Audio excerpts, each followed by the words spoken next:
Early June, 1967. The six-day war in the Middle East between Israel, Egypt, Jordan, and Syria is underway. A spy ship, very lightly armed, but bristling with antennae, steams into the Mediterranean to eavesdrop on the conflict. It is patrolling in international waters off the Egyptian coast. At 2 in the afternoon, on June the 8th, with the war reaching its climax, Israeli jets and motor torpedo boats launch an unprovoked attack on the ship. They drop napalm and strafe its decks with rockets, cannon fire, and armor-piercing rounds before trying to sink it with torpedoes.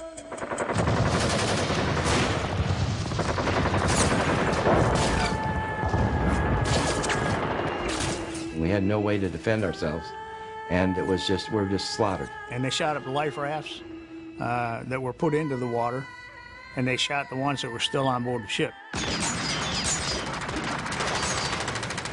Bullet holes, shell holes everywhere, blood.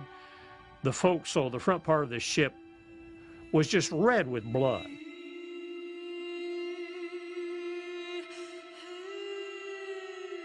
Throughout the attack, the ship flies the Stars and Stripes, the flag of Israel's closest ally, the United States of America.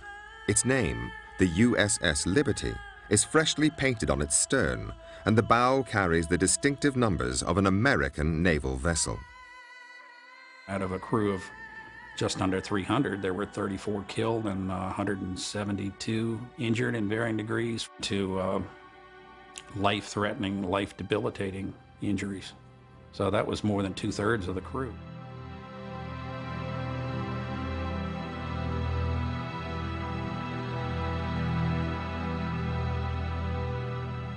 This audio tape, which has never been broadcast before, was recorded in real time by the Israeli military during the assault. The woman's voice in the background is counting down the seconds. It proves that Israeli commanders knew all along that they were attacking an American ship.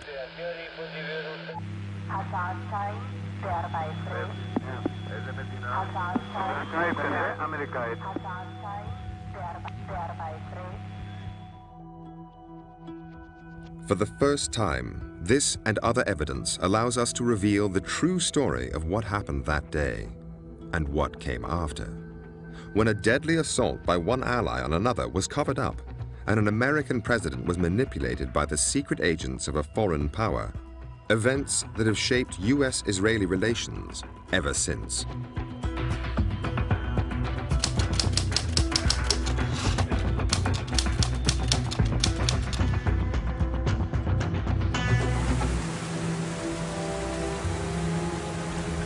The United States Navy Memorial in Washington, D.C., June the 8th, 2014.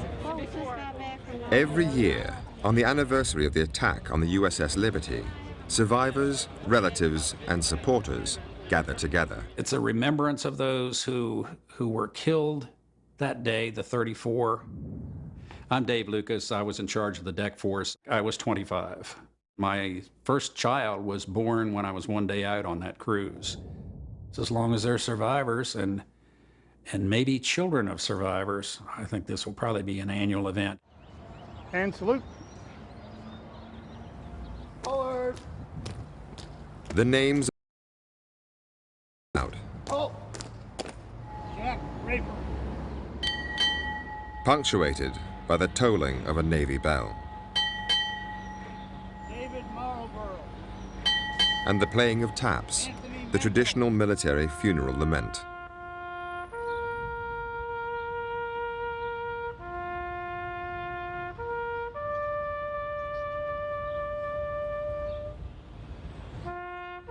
It's important to not forget what happened and to continue to try to find out why it happened and who made it happen. In the summer of 1967, America was in turmoil. An incendiary mixture of racial discrimination and extreme poverty exploded into a summer of rioting in cities across the country. But one issue dominated.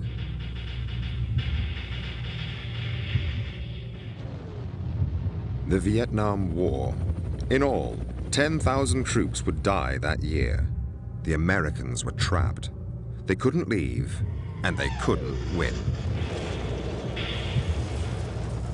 In the Middle East, too, war looked inevitable. There was growing tension between Israel and its Arab neighbors. Armies were mobilizing. Israel promised the White House they would not attack first, but on the 5th of June, they jammed radar sets at the US Embassy in Tel Aviv, so the Americans couldn't detect their jets taking off to launch a surprise assault on Egypt. Meanwhile, the USS Liberty was sailing across the Mediterranean into the war zone. Liberty was a state-of-the-art intelligence-gathering vessel of the time, and what we did is we listened. We were a listening ship. My name is Lloyd Painter. I was a research officer. We could receive any signal that was out there, low band, high band, anything, intercepting it, recording it, and we did have on board some translators who could have immediate translation of what was going on. We would actually bounce signals off the moon back to NSA. We're spies. I'm Jim Kavanaugh. I was a communication technician aboard the USS Liberty, and I intercepted Morse code. We're spies. I mean, we're intercepting messages from embassies, military bases, police, anything and everything that we could get to ensure that the United States was comfortable with what was going on in the world and no one's conspiring against us. And basically, it was to protect our interests.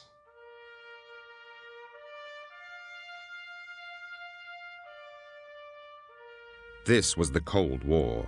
American President Lyndon Johnson knew that the Russians already had substantial military influence in Egypt.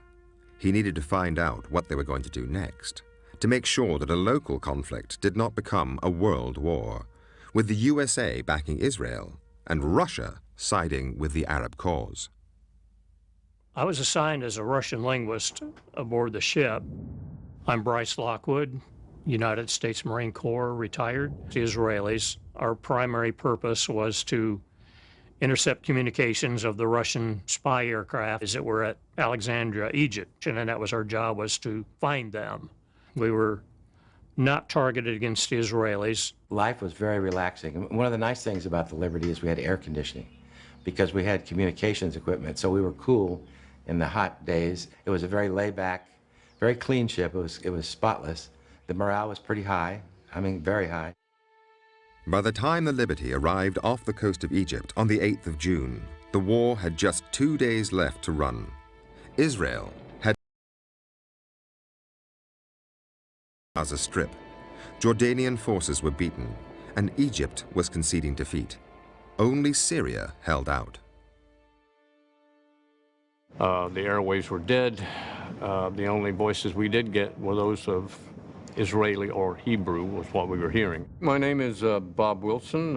I worked for NSA on June the 8th, 1967, when what we were trying to monitor, find something coming from the direction of Egypt. There just was nothing. They owned the skies and the ground and everything. I don't think there was anything moving at that time that they didn't know about. I was listening to the chatter the night before. They knew it was an American ship that came into the area. They knew who we were. 5:15 a.m., first light. The ship's log recorded an Israeli photo reconnaissance plane flying over the Liberty. It was easily identifiable as a NOR Atlas aircraft, and those are photo reconnaissance aircraft. Israeli records obtained by Al Jazeera show that their reconnaissance plane reported the Liberty as an American spy ship, hull number GTR-5. Well, I was on the bridge.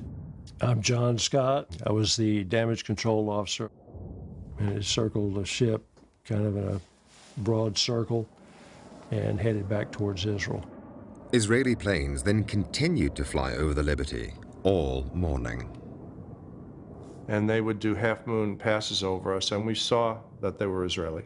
They were slowly lumbering over our ship, and we were waving at them, they were waving at us. They were sophisticated, almost as sophisticated as we were as far as surveillance and technology. They had everything. We supplied them with all the technology to this day. And I felt that we were in great shape because they knew who we were. They're our friends. We felt safe. Actually, it was a secure feeling to see them. There was one other thing which made the crew feel safe. We had an American flag flying the standard, and then we put up the holiday colors, which is a huge American flag. And it was a bright sunny day with the wind blowing, I don't know, 5 or 10 knots. The flag was unfurled. You could see it for miles. Meanwhile, Israeli military jets were on their way. On the real-time audio tape, obtained by Al Jazeera, at 1:53 p.m., the pilots asked their base control about the ship.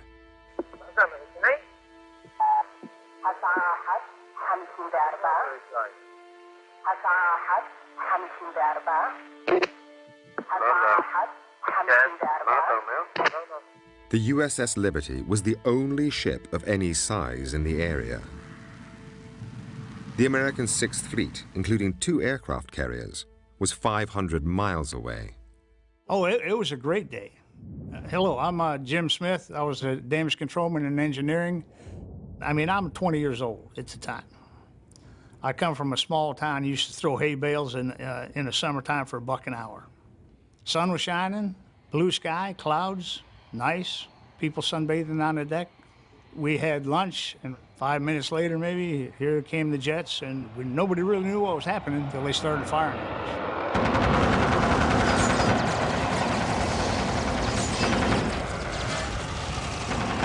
The captain said to me, alert the forward gun mounts, we're under attack. And I tried to raise the 2 sailors in the forward gun mounts. I looked out, and they were blown to pieces by the rocket. When the attack started and we realized that we needed help, we tried to communicate with the Sixth Fleet.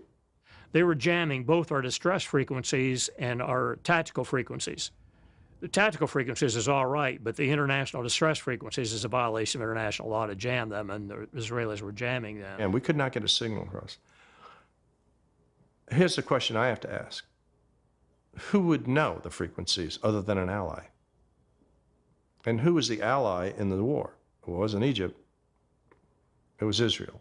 They would know, and only they would know in this conflict, what our frequencies would be. Now cut off from the outside world, the crew on the Liberty was defenseless. We had 450 caliber machine guns on board that were basically there to repel any boarders that might come by, you know, a pirate situation. Certainly weren't designed to bring down jet aircraft that were hammering at us. But you can't shoot a jet going 600 miles an hour with a 50 caliber machine gun. It doesn't work. It was just a surreal scene. People who had been standing there earlier joking and laughing were now dead, dying, and with the walking dead and wounded. It was just unreal. Gasoline barrels stored on the deck of the ship burst into flames. The crew rushed to try to put out the fires. I was watching the aircraft as they circled around, and when they got to coming back towards the ship, I just holler at him, down. They'd fire and circle back around. We'd jump back up and keep fighting the fire. The rocket noise is horrendous. When a rocket explodes, you can't escape a rocket. I don't care where you go.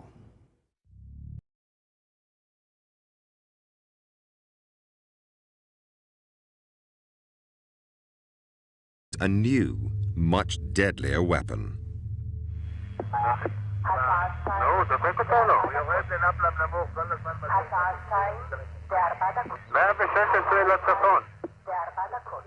The biggest problem, I guess, from that was the napalm, which they dropped from the airplane. The napalm had burned, scorched almost the entire front part of the ship, the bridge area. The whole top side of the ship had been set on fire, and it was all charred. It was no longer navy gray. You have to stop the fires, to stop the flooding, to keep that ship afloat. That's your home. You got nowhere else to go. You can't pack up and go down the road, because there is no down the road. Up above, the Israeli military argued about what should happen next and who should sink the Liberty.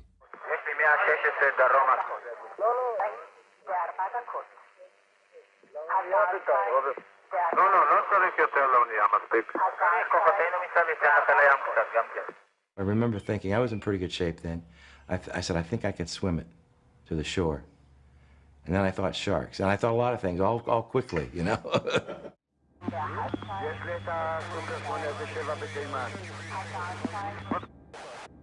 At 11 minutes past 2, with the Israeli jets running out of ammunition, the pilots were instructed to fly down and confirm the identity of the ship.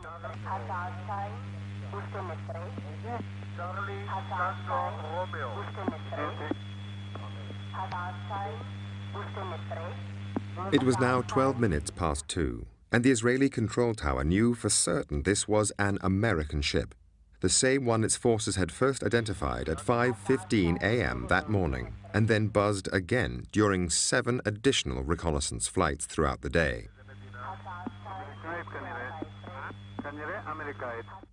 The jets then pulled out, but 3 Israeli Navy motor torpedo boats were already on their way.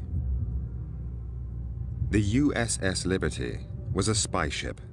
In the event of an attack, it was standard procedure for the spies on board to destroy everything, just in case it fell into enemy hands.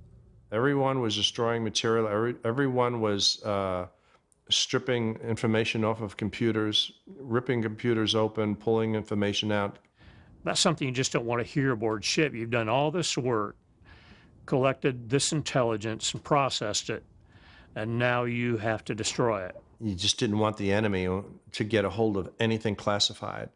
At 2:35, the Israeli motorboats fired 5 torpedoes. 4 missed, but 1 hit.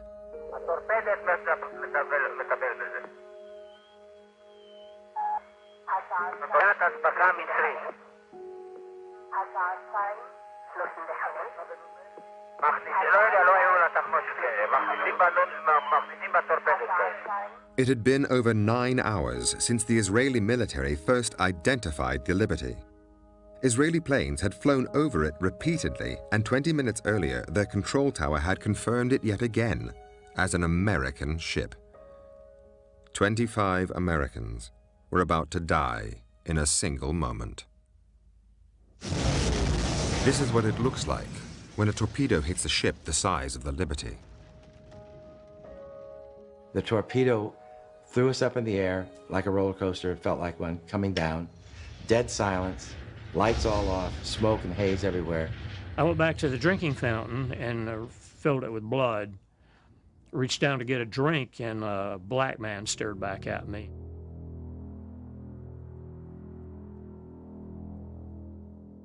And when it fell back to get right, it just kept getting wrong. Kept sinking and sinking and sinking. We just waited, all of us waited, thinking that this was it. We're going down. And I figured that was the end of life for me. The torpedo had blown a huge hole in the hull, 39 feet by 24, killing 25 Americans in a single hit. The torpedo hit the room that I was in, and it was just luck. This guy died, this one lived, that guy died. It was how much shrapnel was coming in your direction. You know, the old-fashioned typewriters, I had the letter H sticking out of my left foot. I had, I don't know, 80 pieces of shrapnel in my lower extremities, and the place filled up with water that fast. Totally black, totally filled with powder and oil. It was like you were gagging, and you only had about 8 or 10 inches of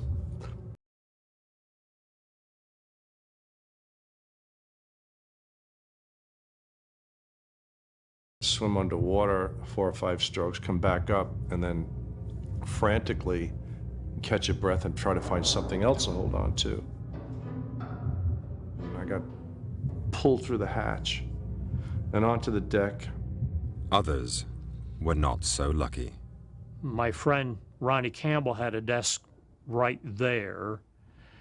And I remember Ronnie saying, "You fellas can do what you want to, so I'm going to write a letter home." And he stuck a piece of paper in his typewriter, and began typing, "Dear Eileen, you won't believe what's happening to us."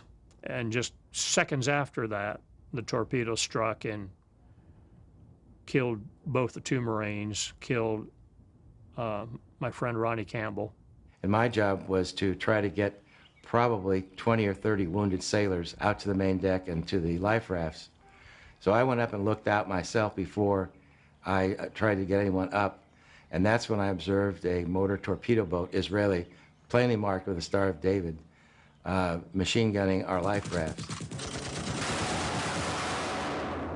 The crew of the Liberty were now trapped on board their own ship with nowhere to run and nowhere to hide.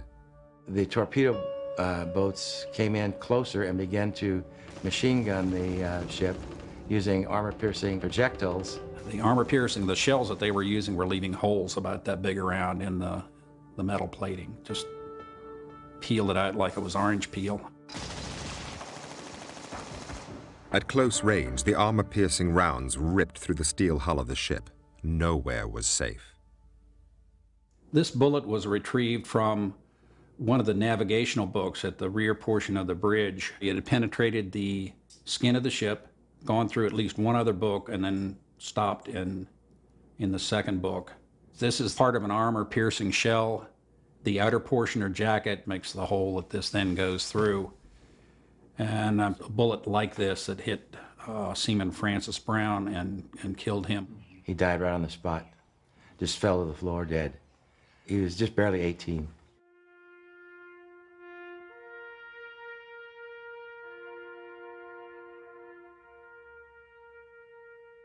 There weren't enough helmets to go around for everyone. It was like sitting in a cardboard box and having somebody shoot through it. The bullets were just coming everywhere.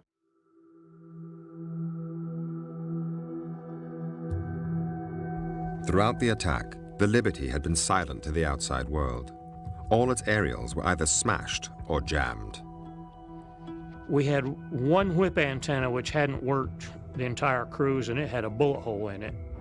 One of the radio men had taken a reel of coax cable and ran it from one of the transmitters back there to that whip antenna and took some shrapnel in the process. He got out a mayday. Firefox, Firefox, this is Rockstar, Rockstar.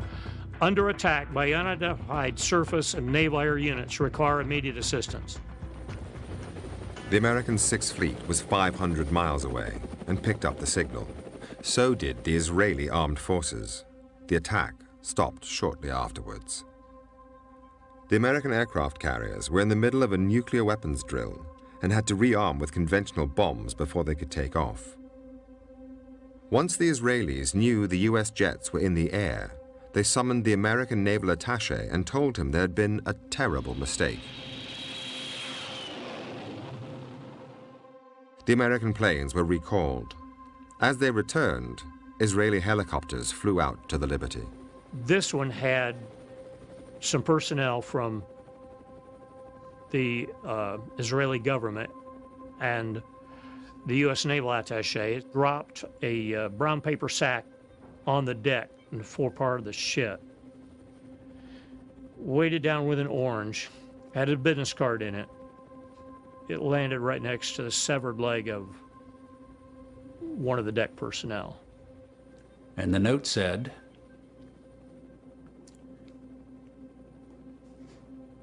"Do you have casualties?"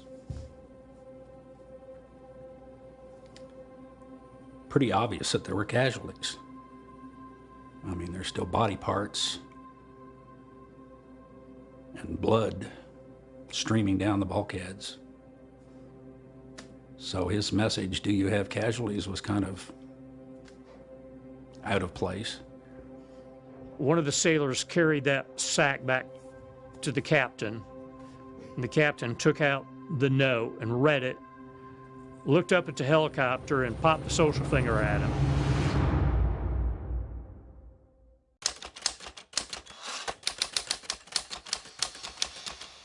June the 8th, 1967, the height of the Six-Day War. The USS Liberty, an American spy ship, had just been attacked by Israeli jets and torpedo boats while in international waters off Egypt. Badly damaged, 2/3 of its crew were dead or wounded.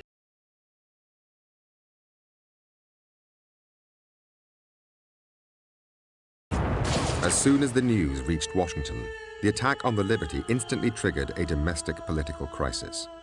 According to documents released under the Freedom of Information Act, one solution suggested in American government circles was to sink the Liberty so journalists could not photograph it and inflame public opinion against the Israelis. The NSA rejected this idea with an impolite comment. Handling the media became the top priority. I was taken to my home in White Oak, Maryland. My name is Patricia Blue Rashakas, and my husband was killed on the Liberty. And by the time I got there, there were any number of people from the National Security Agency there. They were there to make sure that I didn't speak to anyone from the press, and I didn't. They stayed night and day. Back in the Mediterranean, the Liberty was now listing at 10 degrees, a massive hole in the hull, above and below the waterline. The planes that they said they were sending to us never arrived. What I was afraid of, and I think most of us, was that we were going to sink. Well, the mess decks was pretty much littered with the wounded. It looks like something out of a horror movie, with people standing around or lying, wounded and dead and stunned, their heads missing, parts of their bodies. The Liberty had only one doctor on board, with very limited medical resources. There was not a table that wasn't being used with a body on it, or a wounded body on it. The doctor fixed compound fractures and treated bullet and shrapnel wounds, while blood transfusions were given arm to arm. It was real bad. And the doctor said to him, "Do you want me to operate?" He says, "You're probably going to die if I do it, and you'll certainly die if I don't." And he said, "Go ahead, doctor." And so when the doctor operated, we held him as tight as we could. It was horrible pain, I'm sure, for him. And all of a sudden, he went limp, and he died right there. I don't want to ever see anything like that again.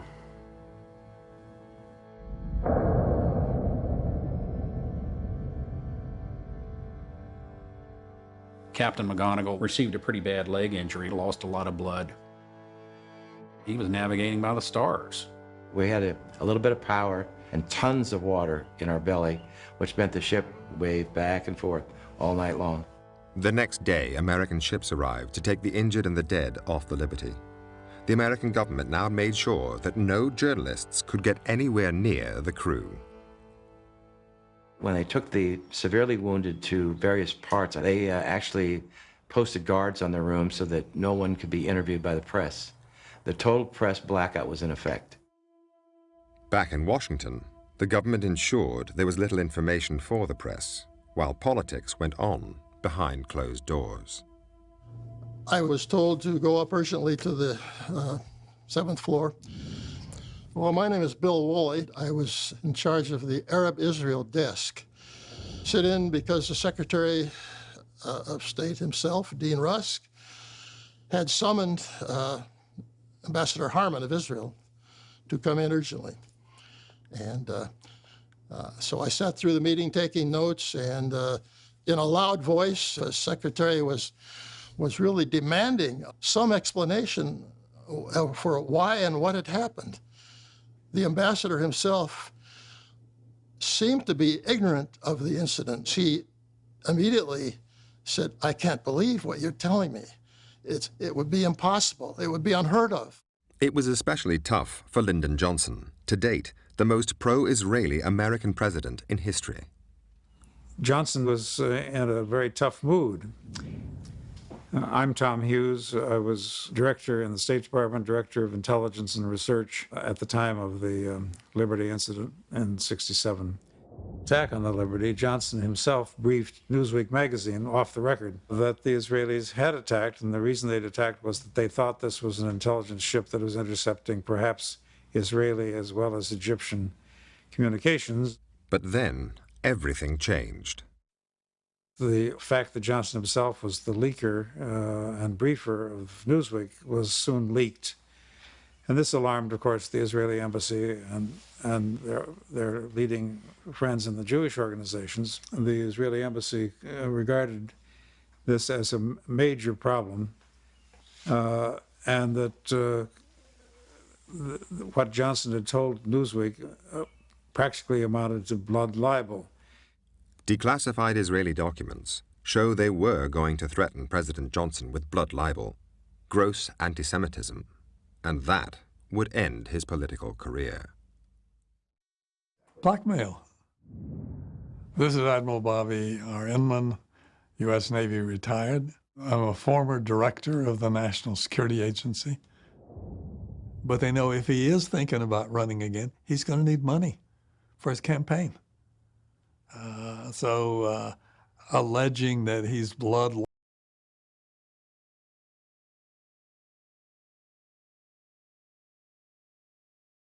Hired teams of lawyers, some of whom were close friends of Lyndon Johnson, and began an all-out offensive. They lent on the media to kill critical stories and slanted others in favor of Israel.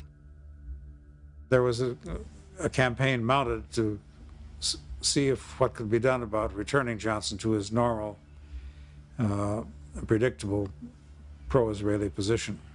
At the time, Johnson was still undecided as to whether to run for president the following year. Efforts were to be made to remind the president of the delicacy of his own position, that he personally might lose support for his run for re-election in 1968. Israeli tactics were clever. They identified Johnson's soft spot, the war in Vietnam, and gave him two extraordinary gifts, neither of which were made public at the time. The first was political.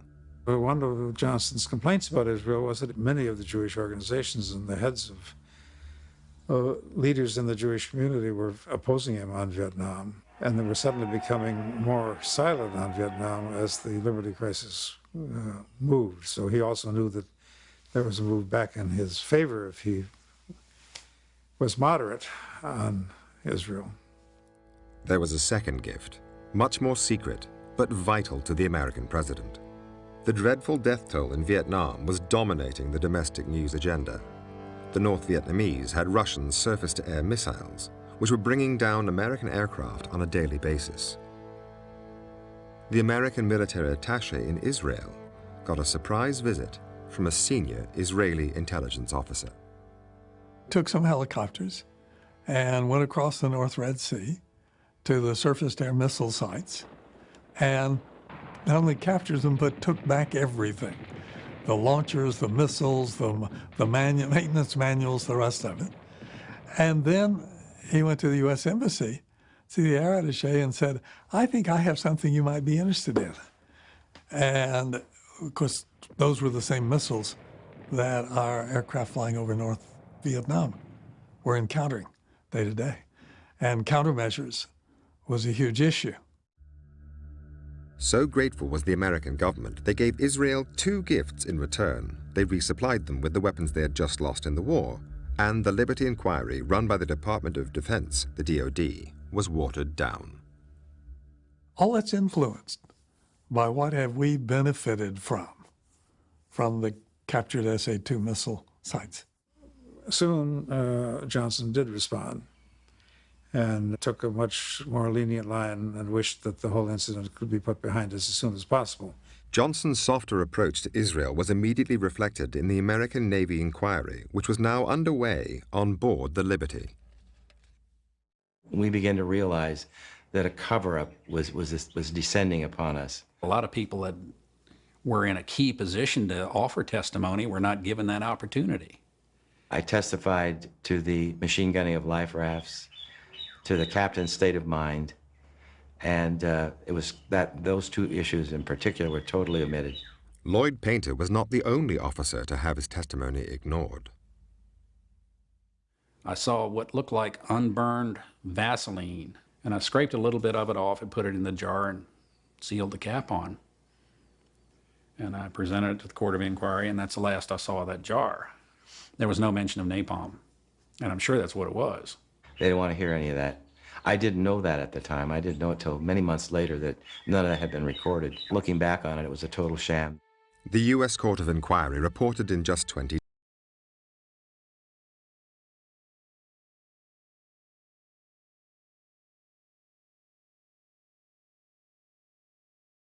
Court of Inquiry and realized that my statements had been stricken from the record and never recorded.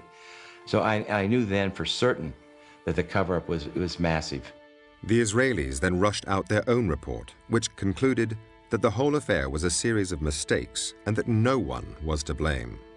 The only dissenting voice was that of the Israeli ambassador in Washington.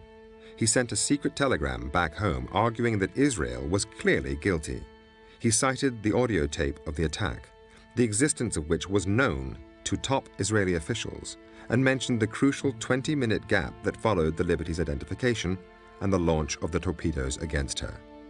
He said they should own up to what they had done and put the guilty on trial. His advice was ignored. The focus now was to repair the damage to American-Israeli relations. The Israelis have always been very skillful at tracking what the U.S. government is doing, saying, thinking, and effort to influence it. And they're by no means the only country that does it. Many do. They're just more effective at it than most. And the great advantage they have as compared to other countries is their influence in the Congress. Around the time of the attack, the Washington Post had noted that the Jewish lobby could help determine the outcome of 169 of the 270 electoral votes needed to win the White House. The big emotive words about the attack disappeared from press releases at the Pentagon, and a much more bland and neutral sounding discourse occurred. And this was true of the private briefings that official people in the Pentagon made about the incident. But whatever was said to journalists, every U.S. intelligence head believed the attack was intentional. One of them wrote, "A nice whitewash for a group of ignorant, stupid, and inept XXX." The Jewish community has always been more generous than many of their other counterparts in supporting financially elections, political causes in the process. That does translate into influence. Many of Johnson's closest friends and advisors were pro-Israeli, and they reported back to Tel Aviv on his every move. The Israeli story constantly shifted to counter whatever new intelligence the White House received. So sensitive were these communications that the Israelis used code names to protect the identity of their White House agents. But for the first time, the members of the ring can be named. Hamlet was a $1 million fundraiser for the Democrats. When he rang, Johnson took his calls. He was Abe Feinberg. Menashe was Arthur Goldberg, the U.S. ambassador to the United Nations. Harare was David Ginsburg, a high-profile Washington lawyer who also represented the Israeli embassy. Ilan was Supreme Court Justice Abe Fortas. Lyndon Johnson had dinner with him on the eve of the Six-Day War. The strategy worked. The U.S.-Israeli relationship proved to be stronger than the killing and injuring of more than 200 Americans. The American-Israeli relationship was very much at stake, and it was brought back from the precipice. The crucial intelligence came from the U.S. ambassador to the United Nations, Arthur Goldberg. He warned Tel Aviv that the United States had the audio tape which revealed Israeli pilots knew it was an American ship before they attacked. The tape was quietly buried. I think a conscious decision was made to sweep it under the rug, to put it behind. My reading is that the U.S. government had made a decision to accept the apology and reject the rationale, but don't push it further. With the politics sorted, the only remaining issue was the fate of the USS Liberty, badly damaged and now in Malta for extensive repairs. The torpedo hole was massive and was revealed to be much bigger once they got the ship into dry dock and drained it of water. The sealed compartment, these body parts, and top secret equipment.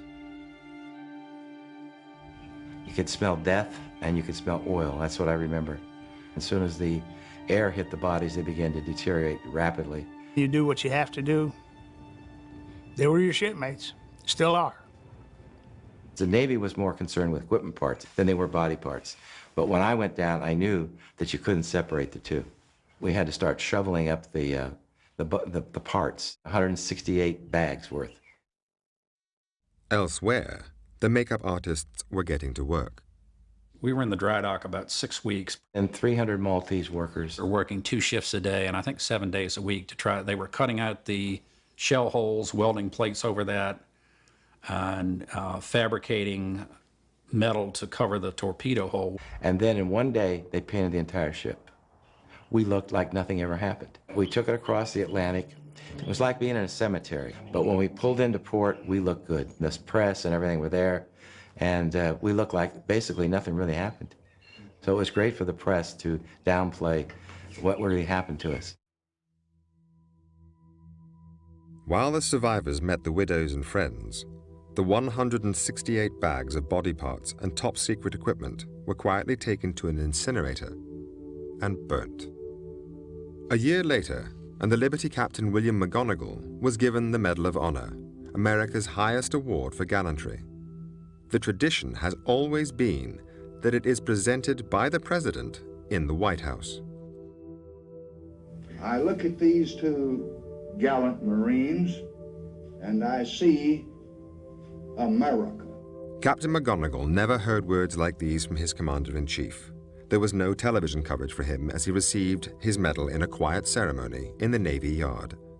President Johnson was just 4 miles away at the time. He stayed in the White House to hand out diplomas to school children. The reason was revealed in this internal memo, which advised President Johnson that due to the nature and sensitivity of these awards, they should be given by the Department of Defense, not by him. The advice was clear. No press release regarding them should be made. When I received my Purple Heart in a secret ceremony in the captain's office, I was admonished, threat of court-martial, don't ever tell anyone where you got this. Don't ever tell anyone how you got this medal. The following year, American aid to Israel increased fourfold, and President Johnson agreed a treaty classified above top secret with Israel for the mutual exchange of intelligence, an arrangement which is still in place today, codenamed Stone Ruby.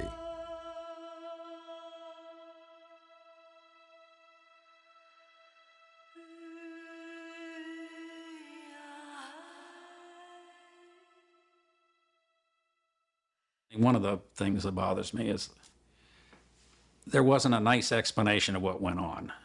No one wants to talk about the why. The big secret the Israelis wanted to protect was their next move. They had told the Americans that this was to be a limited war and not a land grab.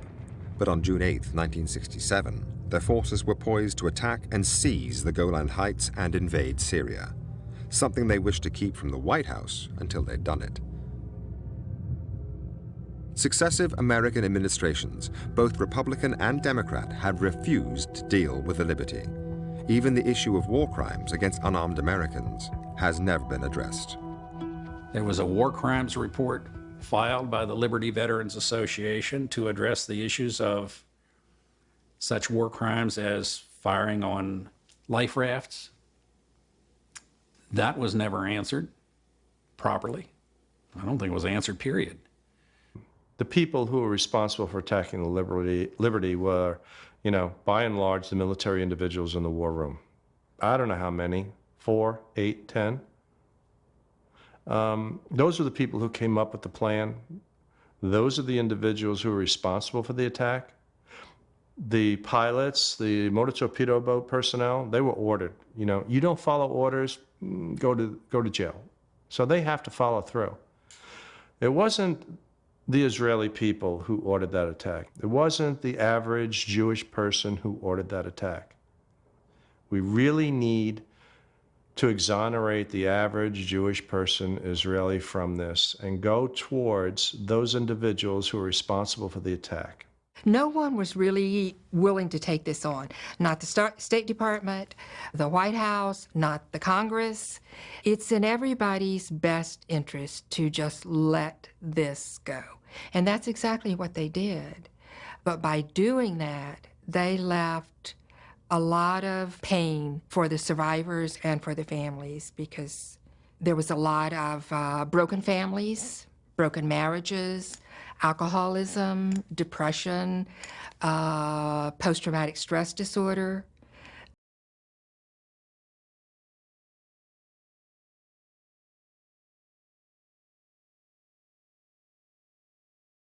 Toward us.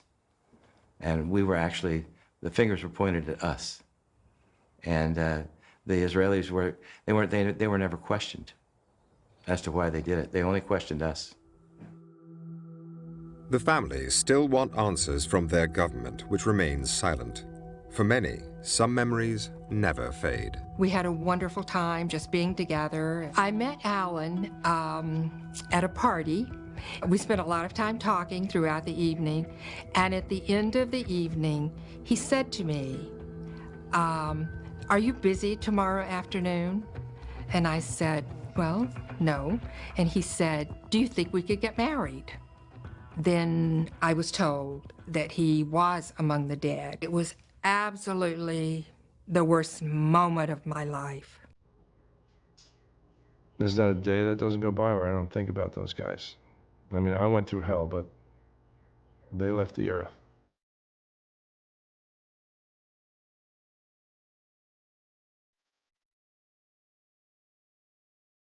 When I'm walking up to the mass grave, I still feel a connection with those people. Hard to explain, but it's still there, so I want to remember that connection as long as I can. What we shared, what we felt.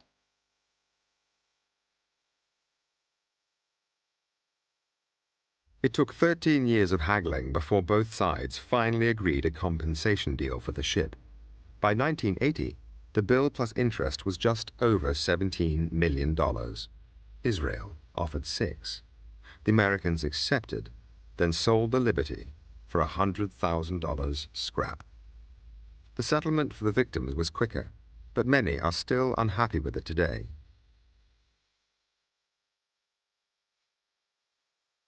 Not feel it was a fair settlement. I would have fought it. But I was so sad and broken. I just didn't have the energy to take on that fight. And it wasn't a fight that I thought I could win. The State Department were very eager for the survivors to make that settlement. They sent a check for the amount, and that was that. The American government came up with a formula for the Israelis to compensate the widows and children for their loss. This included a payment for shock and mental anguish.